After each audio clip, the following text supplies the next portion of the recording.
Welcome to Choodle Sketches by Sir Choobie, where faith is learned, understood, and deepened in simple ways.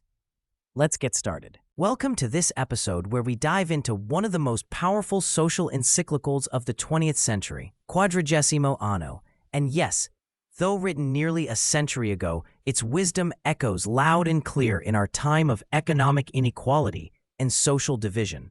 Let's explore the historical moment, the message, and the timeless themes that continue to guide Catholic social teaching today.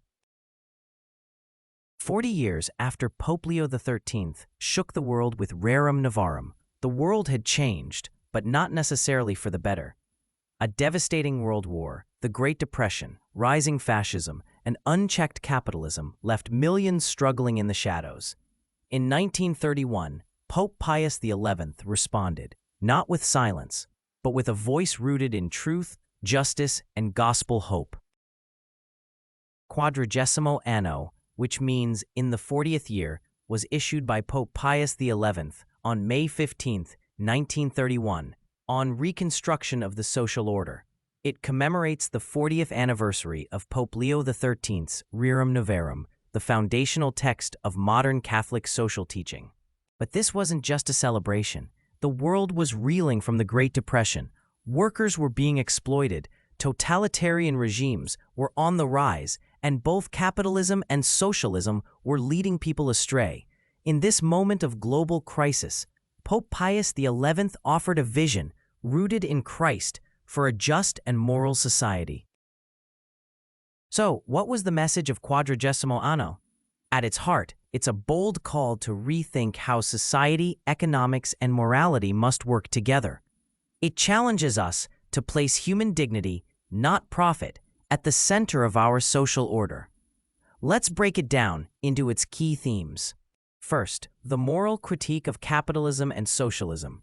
Pope Pius XI warned that both unbridled capitalism and atheistic socialism dehumanize the worker. He called for a system where economics serves the human person, not the other way around.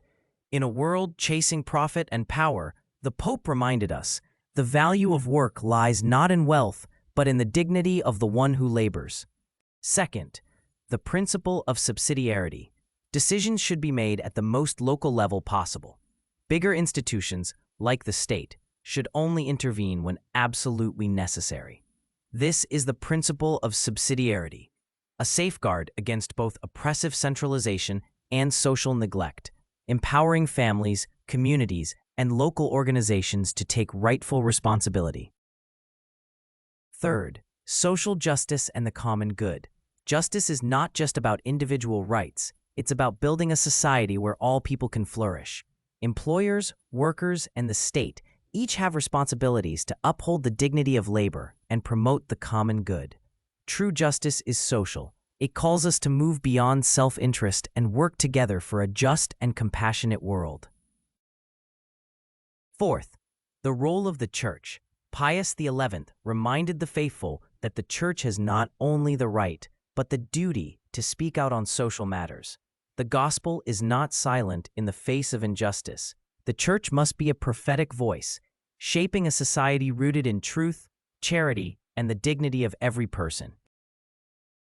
Fifth, reconstruction of the social order.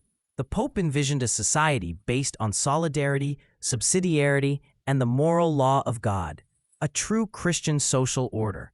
It was an invitation to rebuild society from the ground up, not merely with policies and structures, but with hearts formed by justice, guided by faith, and committed to the common good. You might be wondering, what does a 1931 document have to do with us today? A lot, actually. In a world of widening inequality, technocratic control, and weakened labor rights, Quadragesimo Anno remains a prophetic call. It reminds us that economics is not a god, it is a tool, and like any tool, it must be guided by moral truth, human dignity, and divine justice. Pope Pius XI's Quadragesimo Anno reminds us that true progress isn't just about economic growth, it's about human flourishing. As we continue to build our societies, may we never forget the voice of the Church, reminding us to put people before profit, justice before power, and Christ before all. We're just scratching the surface of the Church's social wisdom. So stay tuned for more episodes where we explore how Catholic social teaching can transform hearts and society. Until next time, stay rooted in the truth, stay just in action, and stay faithful in hope. This is Sir Choobie, signing off. God bless you.